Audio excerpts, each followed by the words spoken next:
Hi, how are you? Hey Epic people, Zepic here. You're probably wondering why it's taken months for this devlog to come out, and how the game's progress has been going. Well, you'll get that answer right here. Let's rewind back to the day I released my last devlog. At that point, I said I'd be working on the game's main character and showing her off next. Up to then, I had already spent 6 months in Unreal building the core mechanics, combat, menus, UI, controller input, and the overworld experience. Things felt solid enough that I could finally start exploring the game's art style, so I picked up my pen and started drawing. But I hit a massive roadblock. Turns out, I couldn't draw women.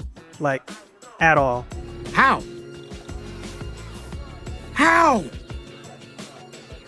How? I don't know! My grand plan was for the protagonist to be female, but my sketches weren't really matching the vision I had in my head. It was a pretty humbling experience for someone calling themselves an artist, so I decided to seek help. Luckily, a friend of mine, Sion, an artist I'd supported at Sonic Expo last year, if you watched some of the last devlogs you know who I'm talking about, helped me tackle the anatomy issues I was struggling with. As I was improving, she introduced me into something new, the world of conventions and artist alleys. A local event was coming up in July, the Indigo Plateau in Irving, Texas, and as a Pokemon fan, it was the perfect excuse to create some art, share it with others, and maybe even earn a little bit of money. Of course, I still had my game on my mind, but I thought I'd have another way to promote my game too. I chose to draw Cynthia and Zinnia, two badass female Pokemon characters. I didn't plan it out this way, but it turned out to be great practice for the skills I needed for my own character. I also drew Lucario, Mewtwo, and a scene from my favorite game ever, Pokemon Mystery Dungeons Explorers of Sky. I streamed the whole process on YouTube and Twitch, and I'll be uploading the time-lapse videos soon. I already have Cynthia done right now, and you can check that out on the channel as well. The event itself was awesome, meeting artists, chatting with fellow Pokemon fans, and sharing my work all weekend long.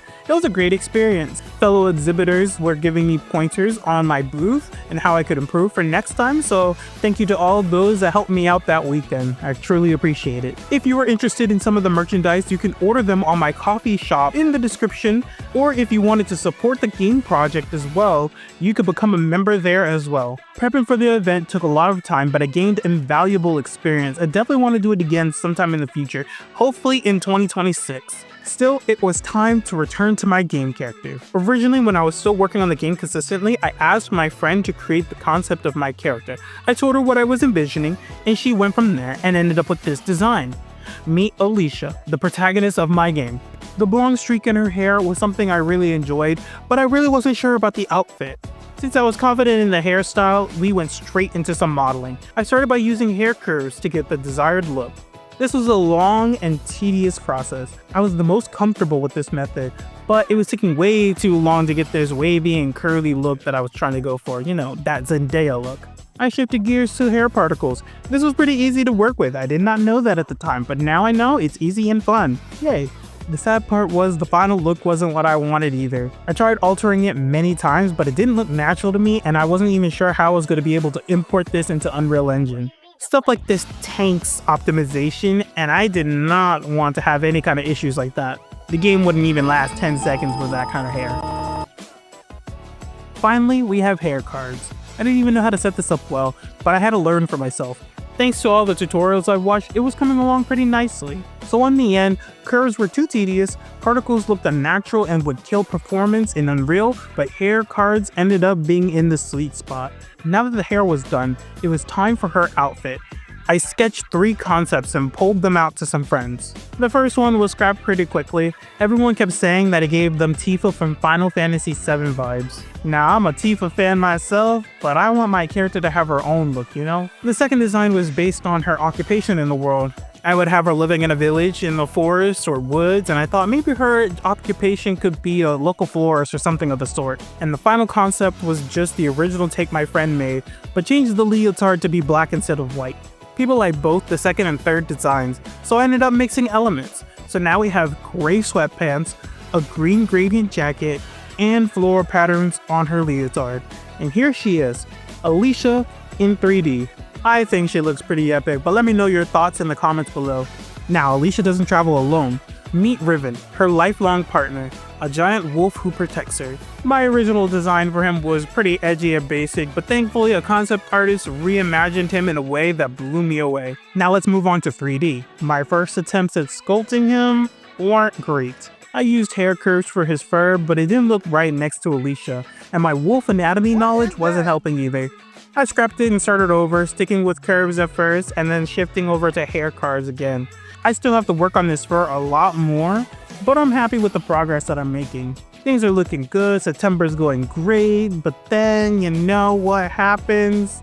Nintendo announces their new patents. They have writing objects and then more infamously, the summoning mechanic patent. The writing objects patent pertains to mechanics for instantly transitioning between different mounts that can perform various functions, such as riding, flying, or climbing. Thankfully, this really didn't affect me. Sure, I envision Alicia riding Rivin and traversing the land at high speeds, but I didn't really think of Alicia riding on other beasts. The other one was way more problematic for me. It basically prevents summoning of a character to fight another, which is ridiculously broad. Games like Persona, Digimon, Final Fantasy, Monster Hunter, World of Warcraft, Diablo, heck, even League of Legends could fall under this. You know how broad that is? It's kind of like Nintendo patenting a concept, and it's baffling that this is kind of allowed in the first place, but you know what? The Nintendo ninjas are about to beat down my game before it even gets a demo, and that's kind of crazy. After looking into it, I think I could find my way around this. So I'm not as worried as I once was when it first got announced. But I still gotta cover my bases to make sure nothing gets me in trouble. Didn't expect legal patents to be part of my dev journey, but here we are. My next steps are to continue working on the code. I need to be able to get this game in a smooth position to be able to send to friends so they can test my mechanics.